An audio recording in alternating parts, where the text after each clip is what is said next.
You okay?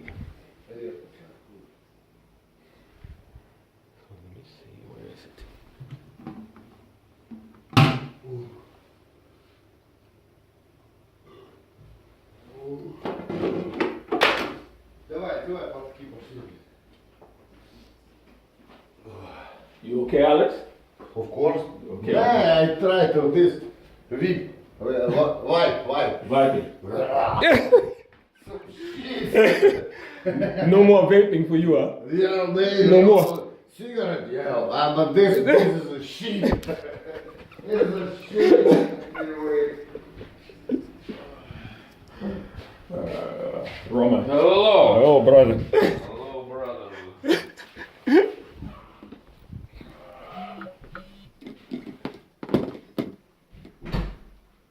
Стой, блядь, дай ёбач полоснуть надо.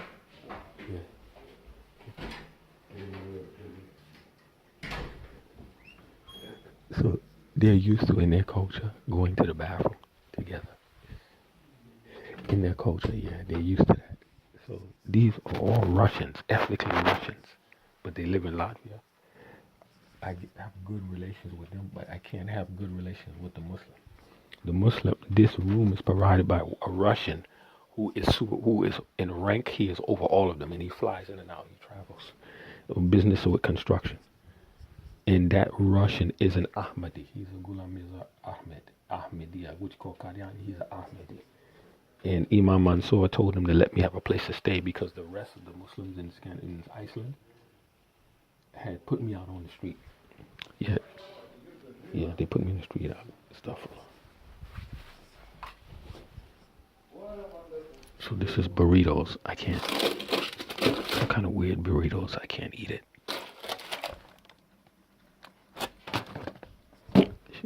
Shit is going in the garbage.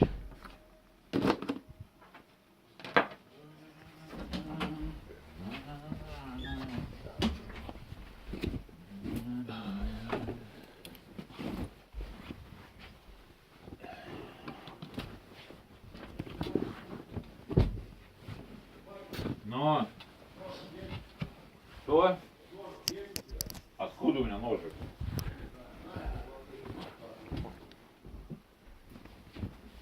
Подожди, сейчас, дай один приду.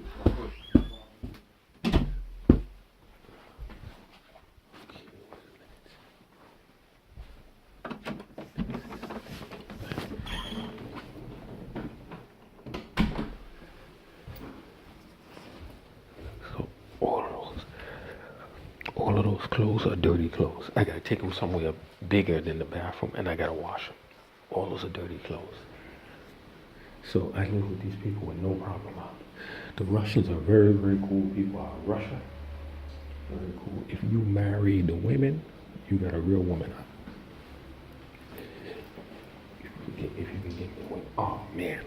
And especially if you're like me that prefers the larger, heavier women, if you get the BBW type of woman, with wide hips, she Russian, you got a woman out. You got a woman that'll fight for you.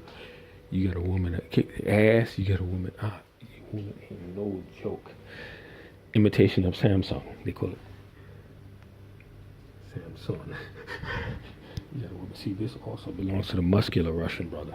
There's a muscular one that's like an athlete here that works out. That's his stuff. Nobody touches his stuff. So, good brother. So the thing is,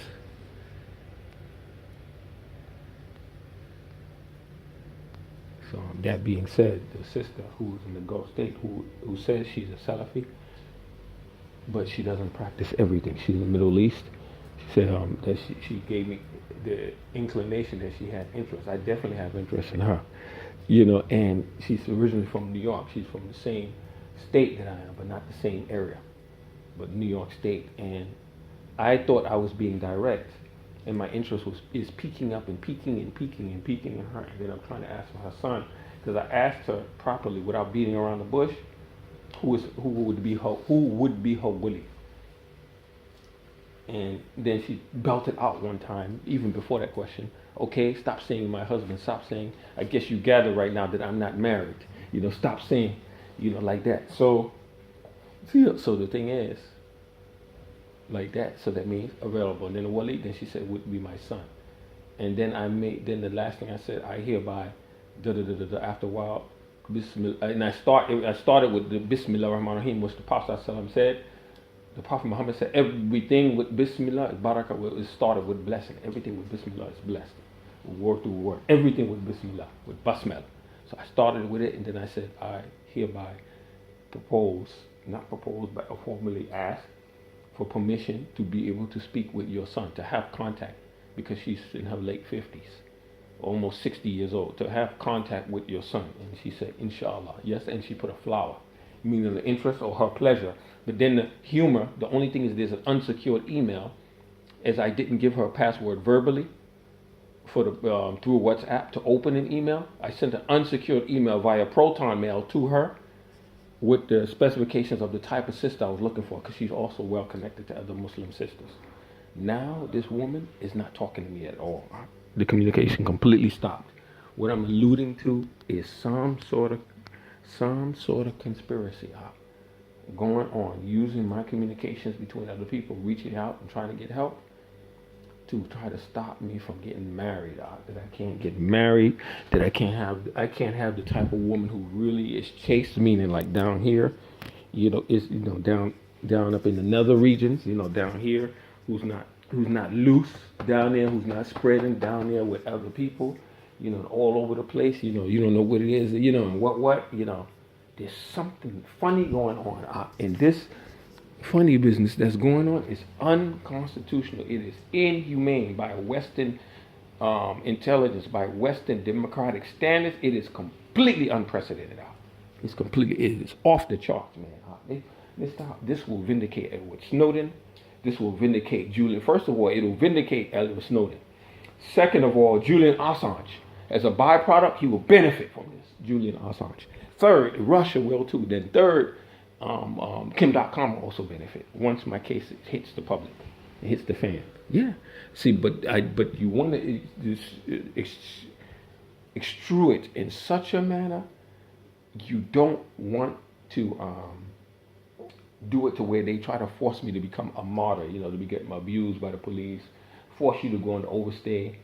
Then the Muslims don't help you. Then they force you to get slaughtered and killed, and they murder you, and then it cause anger on the streets of the U.S. and black racism, anti-black racism, and Black Lives Matter. Other people start screaming. Nothing economically gets done. See, you don't want to do it with these people of European ancestry, particularly the Anglo-Semitic ruling classes, meaning I'm saying Anglo-Jewish ancestry alliance, and it's really the Anglo-Semitic Asiatic alliance. Like these people here, Chinese. It's Chinese. See, that's the Chinese women. You don't want to upset these classes. You want to tackle them in a different way. And another Chinese woman, and she's pregnant. What you want to do, you want to tackle them with financial solvency, pools of financial solvency for the Afro and for the Latino communities. Yeah, and the Latino and the Afro, pure financial solvency. This is what you want to do, pools. You don't want to try to take these people head on now. These people got weapons, they got statecraft, they got technology, they got hackers, all of that. You don't want to do it. You want to do it in a different way. Tackle these people on. And there's a way to do it, man. I'm talking about the Western people, like US, UK, stuff like that, France. Yeah, you don't want to do it. When I say tackle, I mean people that are 99%ers, people that are Occupy Wall Street types. I'm not talking about Muslims. Yeah, the Muslim thing, forget it. Yeah, the Muslim thing, forget it. You can forget that. The unity, the disunity and all the confusion and madness, forget it, man. Forget it, man. As far as the financial part, astaghfirullah al-azim, man. Astaghfirullah al-azim. So there's a Palestinian brother up here who basically says that a lot of the Gulf, and he mentioned the Haramain, the leadership over the Haramain, which we call Saudi. Yeah, he calls them outright Taghut. Yeah, he says they're Taghut, outright. Yeah, yeah, that's what he says, man. So He doesn't mind that they don't help him. This is cow tongue, which I might say bye-bye to it. Yeah, if I can get anything decent as a replacement, because I need some meat. This is all the other stuff. The other young man in the room that I'm in, this is all his stuff. This just mine. Just this. This is all I have. This is all the food I have. I don't have nothing. So the thing is, because I'm not legally allowed to work here, I have been given an offer to illegally work, but I have been trying to go to the Muslims and say, listen, I need this much money to pay someone else to have this document sent to me, what they call apostille. Then I need this much money to send to someone else to pay for a document that this government here requires. Then I need this X amount of dollars, $500 something to pay someone else. No money. All of the processes that I mentioned could be digitally or electronically paid with a Visa or MasterCard to other people that are white, that are European, or that are Jewish, Semitic ancestors, non-Muslims that deal in a legal capacity for paperwork. There is no terror. There is no terror involving that. Nothing, And this is for a legal capacity to provide paperwork to work. And the Muslims talk about, oh brother, we're in London. You closer to me than California, the UK, brother. We can't send money across outside the US, outside the country. The borders outside. Sorry, brother. We're restricted on that. You know what I'm saying? And all of that. Yeah, kind of nonsense. And they know damn well. So there's some kind of operation to prevent me from getting anything positive done now. And it's got something to do with Americans. I know that, man. So I told these people that, man, in the UK, and these guys that I mentioned, Brother Dilawar and in the UK, they are plugged in the money. You understand? Real money. I'm talking about people that are running around on Edgware Road in London, Trafalgar Square, Fleet Street, and all that spend thousands of British pounds a day. I'm talking about Pakistanis alone, Pakistanis, Indians. You got Palestinians up there too that spend thousands of British pounds a day, man, on frivolities, luxuries, which is their money. Sometimes tens of thousands. There are people up there, Muslims, that spend in excess of 20, 50,000 British pounds a day. A day, brother. Money, and they paying the sadaqah and the zakat. And these people are plugged into these people, but they ain't telling me nothing. No. They said, brother, sorry. And the whole thing, that amount that I need maybe would be like 2,000 something euro, something like that. And I asked the Muslim community, the Muslims, I said, please, as a loan, pay the other lawyers, pay the other people, give it to me as a loan. Give me the money as a loan. Don't give me, just loan it to me, please. They wouldn't even do that, man. They wouldn't do that, so they left me out here vulnerable. SMY98, Sierra Mike Y98. I was looking at the dark license plate. It's in there. Yeah. Stuff for a lot out here, man. Stuff for a lot. And I sent all the documents, paperwork, and everything to this other guy. Everything. I sent it to the guy, man. Everything. Poured my life out in the email to the dude. And the guy said, oh, send across the border. This, that, brother. And I told him, I'm not asking you to send me the money direct. He said, look, what we'll have to do, since as a masjid, we're not allowed to help anybody across international borders because we're Muslims. We're not allowed to do that, to help another Muslim across international borders. What we could do, we'll talk to some people individually who could help you as a person. And then in the end, he said, sorry, brother, there's nothing we can do. But I at least could have the marriage agencies. A couple, maybe somebody might want to marry you. So I mean, what kind of? See, there's a Kuwaiti guy. His name is Dr. Nasser Dashti, Shami ancestry, and he criticizes the Muslim world. And he's a Muslim, and I like his criticism. I say, what kind of backward nonsense is this, man? What kind of nonsense is this, man? This shelter I have is being provided by the Ahmadiyya. Brother, people that you call kafir, you call them kafir. And the Ahmadiyyas hate that, man. They call them kufr. Because the thing about two things, Khatam al-Nabi, sallallahu alayhi wa sallam, and Isa alayhi salam, you call them kafir. But they're the only ones that provided me the shelter. No other Muslim did. They put me in the street. And I have offers in writing from non-Muslims. In writing, white people who they really look up to, people that are European ancestry, that are our brothers and sisters in humanity, the people European high Scandinavian ancestry. In writing, companies that offer me contracts to work, but then I have to do my part and supply the conditions required by the authorities of Iceland or Scandinavia, the immigration authorities, the paperwork required. Non-Muslims, people like this guy, gave me the contract in writing up. Yeah, more than one to work, and I can't get any help from the Muslims because they didn't want me here. No, they want me out of here, especially some homely, awkward-looking black guy living here. And he's from America, and he don't have nothing, and then he come in and he gets a comfortable life in Europe. They don't want that, man. No, they don't want that. No, they don't want. Why don't he work for it? Always something. He work for it. Always work for it. Why does he work for it? Why don't he work for it instead of alone? Just work for it. These people are sick, man. They're sick, man, and they get loans themselves. Yeah. So I said, in Islam is His Majesty, who Muslims believe in Majesty. Allah says, why don't you do the goodly loan, the Qard al-Hasan, the Qard al-Hasan. Even they have Ansar Finance in the United Kingdom, the leadership of that. I told them, please, brother, I'm suffering. This is what I need to do. Poured my heart out in emails, information, identity documents, everything. There's no reply. So there's this terror nexus, this using to kill blacks.